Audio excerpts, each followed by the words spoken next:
أعوذ بالله من الشيطان الرجيم. بسم الله الرحمن الرحيم.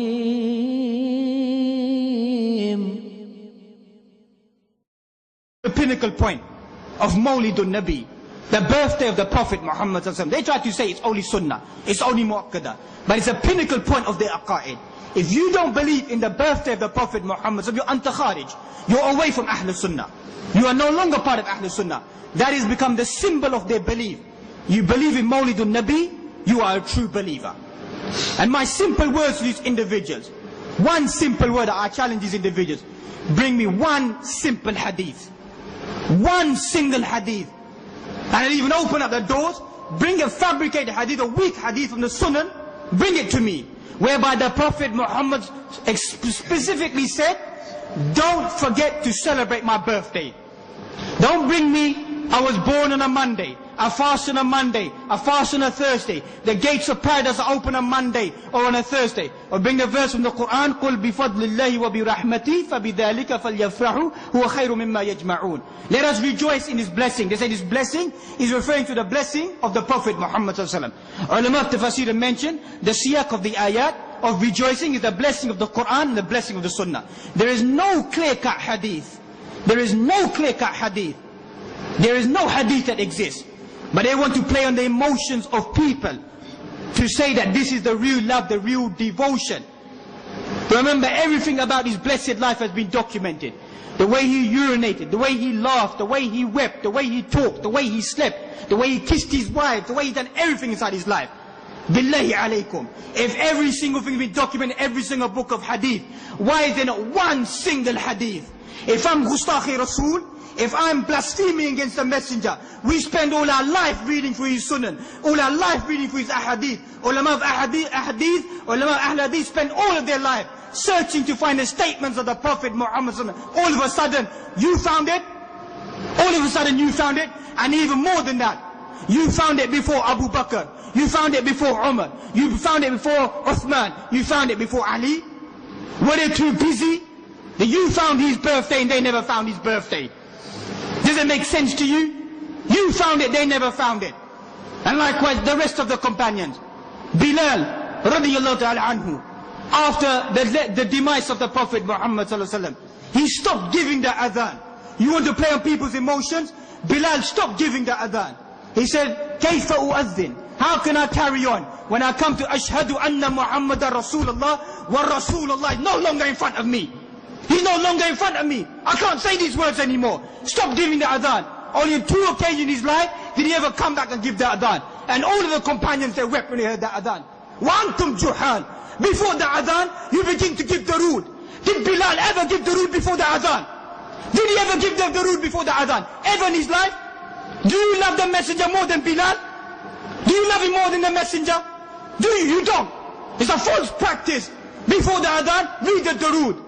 Which hadith is it? Which hadith does it existed?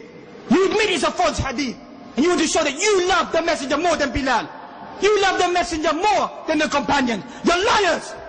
You're liars. That's what you are. In your face, you're liars. There's no doubt about that in my life.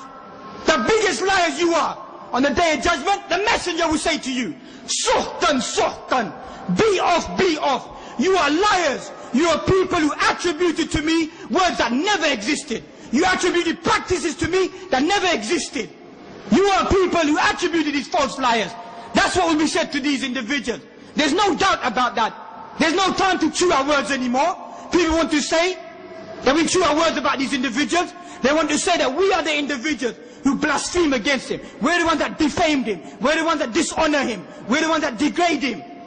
When in our lives have we ever degraded him? In our lives. Never in our lives. Searching throughout our lives. an-Nabi awla bil mu'minina min anfusihim. The messenger, the prophet is closer to us than even our own souls.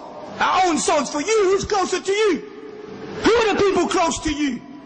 The mafia industry around you. These people will kill to defend their awliya, their peers.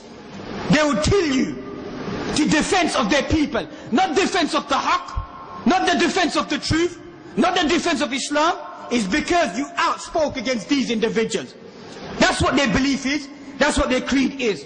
Likewise you find the concept of hazard wa nazar. Attendance. They believe that the Messenger sallallahu alaihi wasallam attends their gatherings. So when they have these celebrations, they tell people to stand up because Hazur has just entered into the room. That's their belief. They place a kursi, they place a chair there.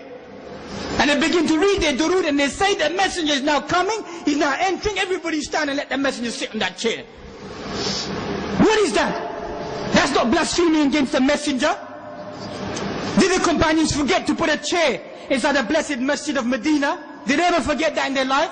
And say that the Messenger is coming now, everybody rise? That's what they believe happens to be. Likewise you find amongst their belief they highlight, if you celebrate the Mawlid, there will be peace and rest in a person's life. Where's the peace and rest in the blessed land of Pakistan at the moment? That's your creed. Whoever celebrates Mawlid an-Nabi, there will be al-aman. There will be peace and tranquility upon those people in that land. Where's the peace and tranquility in that land at the moment? That you are the great, bearing the flag of the Messenger sallallahu alaihi wasallam. You depict your belief in the sandal. What do you write in the sandal? You write the name of Allah subhanahu wa ta'ala on that sandal. Even though it happens to be the sandal depicting the blessed sandal of the Prophet Muhammad sallallahu alaihi wasallam. That sandal, when he gave it to Abu Huraira, was to show that I am the messenger. That's all it depicts.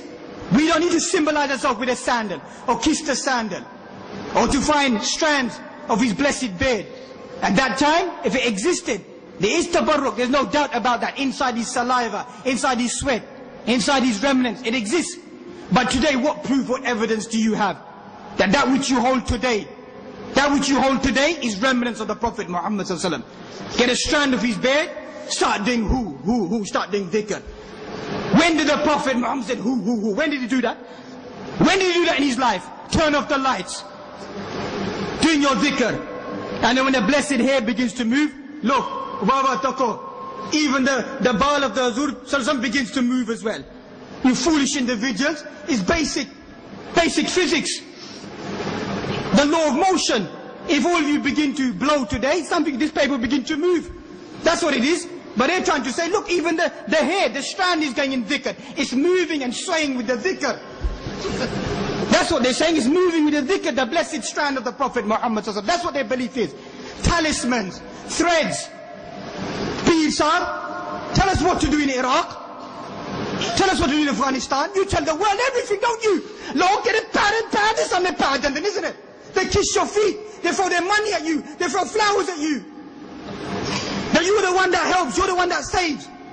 A peace and that's why they're bad. Tell us what to do in Iraq today. Tell us what to do in Iraq today. Tell us what to do in Afghanistan today. Leave these things, these are politics. These are politics. Your whole life has been politics. Robbing the wealth of the people and spending it on your politics. Robbing their wealth in daylight. Robbing their wealth in daylight, taking it away to your own personal causes. We've moved about with this mafia industry, moved about with them. They can't come and trick me and say you don't know anything. We lived with their sons. We lived with their gaddi machines. Their sons who were promised that when you come back, son, you're going to be the next Pir, you're going to be the next Sheikh. We lived with them. All night listening to Bollywood songs. Not even getting up and praying Fajr in the morning and saying, I'm going to be the next Pir. I'm going to be the next saint. I'll blow on people's roti chapati, give it to them. Go, you're blessed individuals. Those days are gone, of those previous saints of good individuals that existed before. That's all that their life is placed upon. These corruptions. Likewise, you find they begin to say, you don't do enough durood.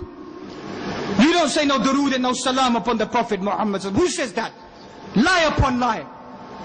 Whoever does not say, sallallahu alaihi wasallam, bakhil, man dhukirtu indahu, falam yusalli alayhi. Aw kama qala, sallallahu alaihi wasallam. The stingy one is the one that I mentioned, does not send the salutations upon me.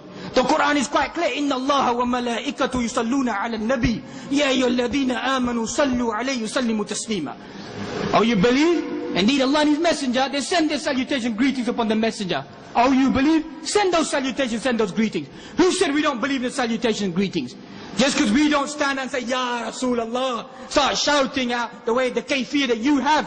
Where does that exist? Because we don't do that. But it's part of our creed.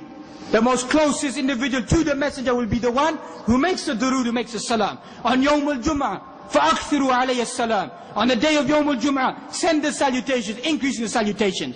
These are the false concepts they want to throw upon Ahlul Hadith. These are the false concepts they want to throw upon what they claim that we are Wahhabiyun, which is a title invented by the British colonialism at that time, upon the people who strove against them. The people who fought against them were only a certain group of individuals.